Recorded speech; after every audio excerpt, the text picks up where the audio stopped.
जय हिंद दोस्तों ईसीएचएस के लाभार्थियों के लिए राहत भरी खबर है। नहीं होंगे उनके कार्ड ब्लॉक, लेकिन करने होंगे उनको ये काम।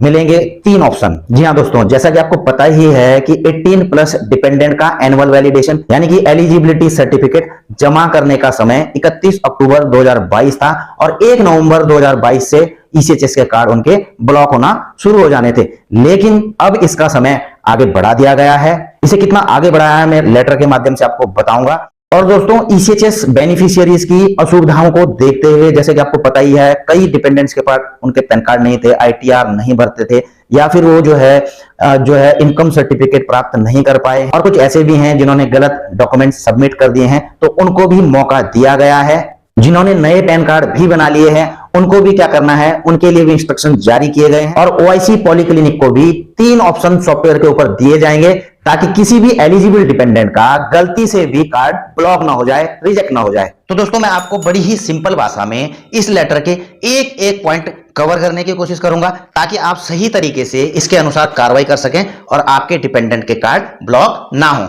आप स्क्रीन पर देख रहे होंगे 26 अक्टूबर 2022 का यह लेटर है central organisation ECHS adjutant general branch army headquarter का, और इसका सब्जेक्ट है annual validation of ECHS membership of dependents by submission of life certificate and eligibility documents by primary beneficiaries. तो दोस्तों, इसके पैरा नंबर 2 में लिखा हुआ है कि जो ईसीएचएस की एनुअल वैलिडेशन की प्रक्रिया है 18 प्लस डिपेंडेंट के लिए, पति और पत्नी को छोड़ करके पूरी प्रक्रिया पैरा नंबर 1 में जो लेटर्स दिए गए हैं, रेफरेंस दिया गया है, उनके अनुसार बताया गया है। कुछ इनपुट के आधार पर एनुअल वैलिडेशन का जो टाइम पीरियड है, जो 31 अक्टूबर को समाप्त होता है, उसका टाइम एक्सटेंड किया गया है और सॉफ्टवेयर में भी कुछ तब्दीलियां की गई हैं। उसमें कुछ ऑप्शन दिए गए हैं ताकि ईसीएचएस के बेनिफिशियरीज को जो जरूरी डॉक्यूमेंट्स है उनको प्राप्त करने का समय मिल जाए और एनुअल वैलिडेशन करने का भी उन्हें समय मिल जाए। पैरा नंबर 3 में देख रहे होंगे ऑलरेडी रिजेक्टेड केसेस, यानी कि जो बेनिफिशियरीज की जो एप्लीकेशन रिजेक्ट कर दी गई है 26 AS या आईटीआर या इनकम प्रूफ के आधार पर ओआईसी पॉलीक्लिनिक के द्वारा, तो उनको एक मौका और दिया जाएगा। मतलब आपको ऑनलाइन सबमिशन के लिए उसमें दोबारा से ऑप्शन प्राप्त होगा और आप उसमें दोबारा से जो है अपने डॉक्यूमेंट्स अपलोड कर सकते हैं, जो कि रिव्यू किए जाएंगे रीजनल सेंटर के द्वारा और एलिजिबिलिटी के हिसाब से उनको रिजेक्ट या अप्रूव किया जाएगा। और दोस्तों, यह ध्यान रखना कि यह जो है 64 KB का जो ईसीएचएस कार्ड है उसी पर लागू है। चौथा है cases pending approval bye OIC parent polyclinic, यानी कि जिन बेनिफिशियरी का एनुअल वैलिडेशन का एप्लीकेशन अपलोड कर दिया गया है और ओआईसी पॉलीक्लिनिक के पास में पेंडिंग है, तो इसमें भी जो है अब ओआईसी पॉलीक्लिनिक को 3 ऑप्शन दिए जाएंगे।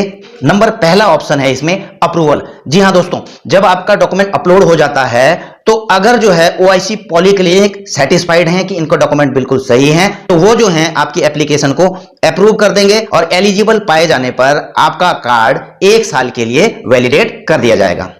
दूसरा ऑप्शन है रिवर्टेड विद ऑब्जर्वेशन, यानी कि ओआईसी पॉलीक्लिनिक को अगर यदि लगता है कि आपने जो डॉक्यूमेंट अपलोड किए हैं वो गलत किए हैं या फिर आपकी तरफ से कोई गलती से गलत डॉक्यूमेंट जो है उसमें अपलोड कर दिए गए हैं, तो ओआईसी पॉलीक्लिनिक के पास दूसरा ऑप्शन यह रहेगा कि वह जो है आपकी एप्लीकेशन को रिवर्ट कर देगा, उनको जो है आपको वापस भेज देगा ताकि आप दोबारा से जो है उस पर जो है अपने डॉक्यूमेंट्स, सही डॉक्यूमेंट्स अपलोड कर सको और उसके बाद जो है वे आगे की कार्रवाई कर सकें। और दोस्तों, जब आप अपने जरूरी डॉक्यूमेंट उसमें अपलोड कर देते हैं तो जब तक आपके डॉक्यूमेंट्स रिव्यू में रहेंगे डायरेक्टर रीजनल सेंटर के, तब तक आपका कार्ड ब्लॉक नहीं किया जाएगा। और जब उनको रिव्यू कर दिया जाएगा और एलिजिबल पाए जाने पर आपका कार्ड आगे के लिए अप्रूव कर दिया जाएगा, उसको जो है वैलिडेट कर दिया जाएगा, और यदि जो है एलिजिबल नहीं है तो उसको जो है ब्लॉक कर दिया जाएगा।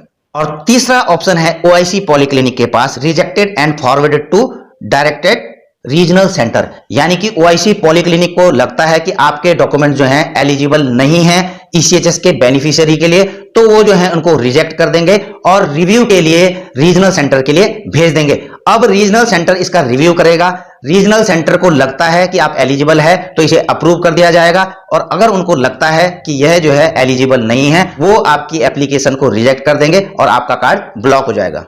पैरा नंबर 6 में है beneficiary with new pan card. तो दोस्तों, जिन डिपेंडेंट्स के पास पैन कार्ड नहीं थे और वो अपना income certificate state revenue department से किसी कारणवश नहीं ले पाए हैं, लेकिन अब उन्होंने अपने पैन कार्ड बना लिए हैं, तो वो भी नए पैन कार्ड के माध्यम से अपना इनकम प्रूफ दे सकते हैं। वो किस प्रकार से देंगे, इसमें उनको दो ऑप्शन दिए गए हैं। पहला तो दिया गया है, जो आपका पैन कार्ड है जो नया बनाया गया है वो सेल्फ अटेस्टेड उसकी कॉपी लगानी है, उस पर डेट लिखनी है आपने कि इतनी तारीख को बनाया गया है, तो आपने सर्टिफाई कर देना है। दूसरा, आपने इसका सेल्फ अटेस्टेड 26 ईयर्स निकालना है। अब पहले क्या था कि पिछले 2 फाइनेंशियल ईयर का आपको जो है 26 ईयर्स अपलोड करना पड़ता था, लेकिन नए पैन कार्ड के केस में आपको जो करंट फाइनेंशियल ईयर का आपने 26 ईयर्स अपलोड करना है। पैरा नंबर 7 में लिखा है कि 1 जनवरी 2020 को या उसके बाद जिन डिपेंडेंट्स की उम्र 18 साल या उससे अधिक हो चुकी है तो उनके लिए ये सारी शर्तें लागू हैं।